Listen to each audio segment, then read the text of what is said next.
মৃতদেহ কাঁধে নিয়ে চাকরিহারাদের মিছিল দেখছেন বিকাশ খবর। আমি আপনাদের সঙ্গে সানি জুলক। বঞ্চনার ক্ষোভের আগুন বাংলায়।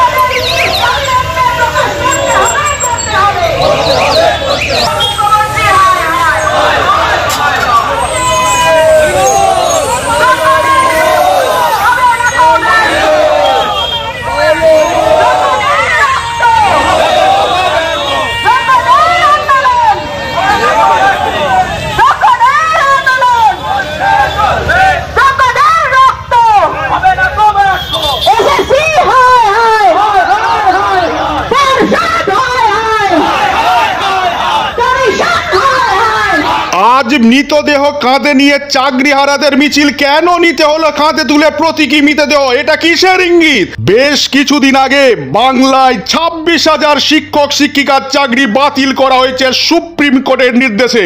আর সেই নিয়ে পশ্চিম মেদিনীপুর জেলার ডিআই অফিসে তালা দিয়ে এবার জাতীয় সড়ক অবরোধে নামলো চাকরিহারা শিক্ষক শিক্ষিকাগণ।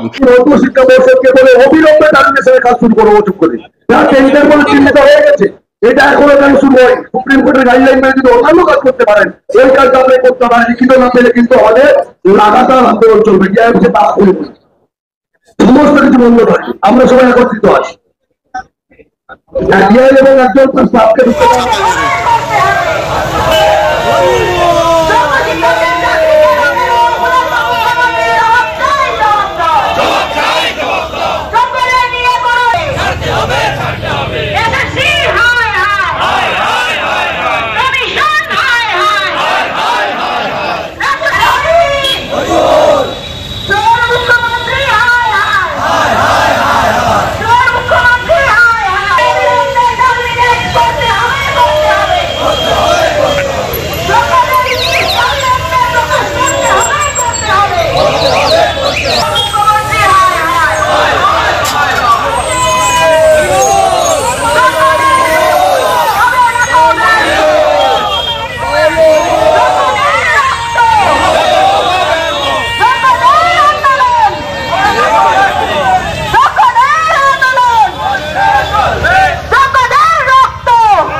এই মুহূর্তে যে ছবিটি দেখতে পাচ্ছেন সেটি পশ্চিম মেদিনীপুর জেলার সম্মানীয় ডিআই মাননীয় স্বপন কুমার সামন্ত মহাশয়কে ঘিরে চাকরিহারাদের ক্ষোভ এবং ফলো করবো যাকে ঠিক আছে স্যার, আপনাকে একটা কথা বলি, আপনি অবশ্যই যদি ভেতরে যান আপনি বলে, কিন্তু আপনি ফোনে কথা বলুন আর যাই করুন, আপনি গতকাল পাঠিয়েছেন, কিন্তু আপনি যেহেতু উইকিং নিয়েছেন আমাদেরকে কালকে অ্যাসুরেন্স এক প্রকারে দিয়েছিলেন, কিন্তু আমি কোথায় আছি তোমার তুমি কোথায় আছি জানিয়েছিলাম, আমরা কিন্তু লিখিত না হলে, কারণ আমাদের কিন্তু পশ্চিমবঙ্গের প্রত্যেকটা জেলার ডিআই অফিসে যে আমাদের অভিযান চলছে, তাহলে কোনো কর্মসূচি হচ্ছে সেটা কিন্তু আমাদের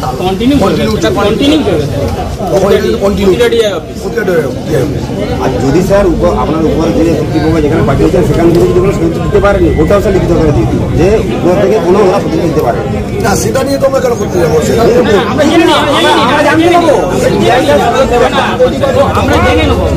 সর্বোচ্চ চেষ্টা করেছেন, কোনো সাপোর্ট করে এটাই জানা দরকার আছে।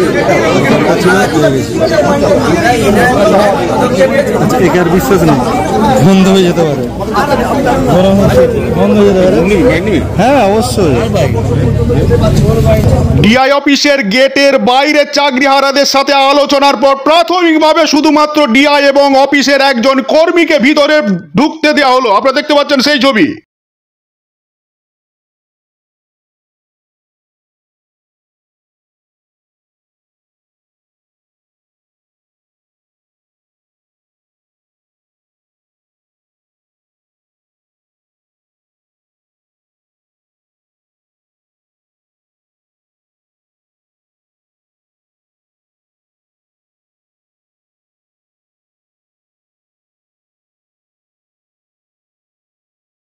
প্রাথমিকভাবে আলোচনার পর চাকরিহারা শিক্ষক শিক্ষিকাগণ কি বললেন শুনে নেব। আমরা কয়েকটা সুনির্দিষ্ট দাবি রেখেছিলাম স্যারের কাছে। আমরা বলেছিলাম যে আপনার জেলার অসংখ্য যোগ্য শিক্ষক শিক্ষিকা শিক্ষাকর্মী চাকরিচ্যুত হয়েছে এবং কার কারণে হয়েছে এটা পরিষ্কার। রাজ্য সরকার, কমিশন এবং পর্ষদ। স্যার যেহেতু আমাদের মাথার উপরে আছেন, স্যারকে বলেছিলাম যে আপনি অবশ্যই রাজ্য মধ্যশিক্ষা পর্ষদকে আপনি বলুন যে অবশ্যই আমাদের যোগ্য এবং অযোগ্যদের তালিকা অর্থাৎ 23 লক্ষ ওয়েমারকে পিডিএফ আকারে পাবলিশ করতে হবে নাম সমেত, এবং সেটা এফিডেভিট আকারে পরবর্তীকালে সুপ্রিম কোর্টে গিয়ে আমাদের চাকরিটা বাঁচার জায়গা আছে এখনো। আর 2 বলেছিলাম যে অযোগ্য ক্যান্ডিডেটদের সুপ্রিম কোর্ট চিহ্নিত করে দিয়েছে, তাদেরকে টার্মিনেশনের প্রক্রিয়া শুরু হয়েছে কিনা এটা করার কথা উনি বলেছেন। এবার শুরু হয়েছে কিনা সেটা আমরা জানবো তো লিখিতভাবে। এই দুটো বিষয়ের উপরে মূলত জোর দিয়ে স্যারকে আমরা কালকে লিখিত দিয়েছিলাম। স্যার বলছেন আমি সমস্ত কিছু পাঠিয়ে দিয়েছি আমার ঊর্ধ্বতন কর্তৃপক্ষের কাছে। এবারে স্যারের কাছে আমাদের যেটা জানার, স্যার বলেন আজকে আবার ভেতরে ঢুকে আমরা কথা বলবো, আমি মানে ফোনে কথা বলবো প্লাস ডিটি আকারে চাইবো। এবার উনি চাইতে পারেন বা ফোন করতে পারেন, সেটা তো করণীয় না, কিন্তু ওনাকে এটা আশ্বস্ত করতে হবে যে আমাদেরকে রিটিন আকারে কিন্তু ওটা দেবেন। কিন্তু প্রক্রিয়া শুরু হয়েছে, টার্মিনেশন প্রক্রিয়া অযোগ্যদের এবং যোগ্যদের তালিকা হচ্ছে পিডিএফ আকারে পাবলিশ করতে হবে। যদি উনি না দিতে পারেন তাহলে আমাদের যেভাবে প্রত্যেকটা জেলায় রাজ্যের যে বিভিন্ন জেলার যে ডিআই অফিস আছে সেখানে যে আমাদের তালা লাগানো কর্মসূচি চলছে সেটা কিন্তু আমাদের লাগাতার চলবে এবং সেই উনাকে আমরা 1 ঘন্টা সময় দিচ্ছি উনি ওই কাজটা করার জন্য। উনি এবং হচ্ছে উনার স্বাভাবিকভাবে একজন তো উনার কাজ করার জন্য একজন লাগে, উনাকে আমরা প্রবেশ করতে দেবো নিশ্চিতভাবে, কারণ আমরা প্রত্যেকে যোগ্য শিক্ষক শিক্ষাকর্মী আমাদের উচিত। কিন্তু আমরা এটা করছি যে আমরা প্রত্যেকেই দৃঢ়প্রতিজ্ঞ থাকবো স্যারের কাছ থেকে বাই রিটিন কিন্তু আমরা নেই। আন্দোলন চলবে বলেছে। এ বিষয়ে পশ্চিম মেদিনীপুর জেলার সম্মানীয় ডিআই মাননীয় স্বপন কুমার সামন্ত মহাশয় কি বললেন শুনে নেব। 1 ঘন্টার মধ্যে চাইছি আমরা, সেটা 1 ঘন্টার মধ্যে আমরা প্রচেষ্টা করবো যাতে করা যায়, কারণ লিখতে এবং টাইপ করতে সময় লাগে, সেইটুকু সময় আমাদের দিতে হবে স্ক্যান করতে মেল করতে। সেটা আমরা আজকেই গাড়ি দেবো এবং আমাদের উদ্যোগ কর্তৃপক্ষের সঙ্গে চেষ্টা করবো যাদের আমরা আমাদের যারা উদ্যোগ কর্তৃপক্ষ বলতে একসঙ্গে মানে কমিশনার স্কুল এডুকেশন তার সঙ্গে কথা বলবো। আর বোর্ড পিছনে ফোন ধরে আমরা চেষ্টা করছি সবাই কথা বলার জন্য।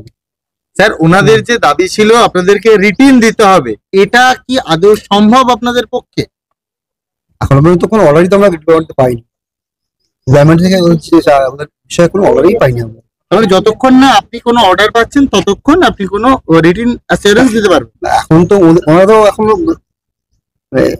চাকরি আমি এখন তো কোনো উত্তর প্রশ্ন মানে কোনো তো এই আসেনি আমার কাছে, যেটা বলছে এখন সেটাও ওরা বুঝছে না। এখন তো অর্ডার তো আসেনি না স্যার, বেতন বন্ধের কোনো নির্দেশ কোনো তো অর্ডারই আসেনি আমাদের কাছে, কোনো অর্ডারই আসেনি গভর্নমেন্টের কাছে। ওনাদের মূল দাবিটা কি, আপনাদের কি দাবি করেছে?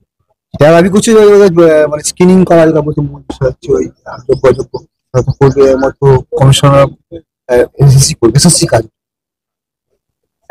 বোর্ডের কাজ হচ্ছে আপনার এটা ইউজ করা। গতকাল তো বোধহয় ওনারা যেমন দাবি করছিল, গতকাল আপনি বলেছিলেন যে রিপ্লাই দেবেন, চিঠি করা হয়েছে, কর্তৃপক্ষ চিঠি করা হয়েছিল বিভিন্ন পোর্টালে উদ্যোগ কর্তৃপক্ষ আছে। তাহলে কি করবেন আজকে এখানেই বসে থাকবেন? ওগুলো আবার চিঠি করবো, ফোন করবো 1 ঘন্টার মধ্যে। 2016 শিক্ষক শিক্ষাকর্মী ছাড়াই যে বেতনের গেছে পোর্টালে গতকাল থেকে যাচ্ছি, কি বলবো? তারই এখন আমরা বেতনের জন্য কিছু বন্ধের কথা আইওএসএমএস এ কি কোনো আমাদের কোনো যোগ্য শিক্ষকদের কোনো চেঞ্জ কারো বেতন নিয়ে আমরা চিঠি করি আসেনি, কোনো অর্ডার আছে আমার তো মানে ডিপার্টমেন্টে অর্ডার, সেই অর্ডার আছে কারোই শিক্ষক কারোর ব্যাপারে আমরা কিছু বলিনি। অফিসে ঢুকতে পারছেন না, আপনি কি জানিয়েছেন? না আমার জানা দরকার, এটা একটা স্বাভাবিক কাজ করছিলাম, আমার জানা প্রশ্ন করি। আপনাদের ডিআই অফিস থেকে ডাটা কালেকশন আমি তো চিঠি তো করবো, ডাক করবো, তো চিঠি আবার রিমাইন্ডার করতে হবে। ঠিক আছে।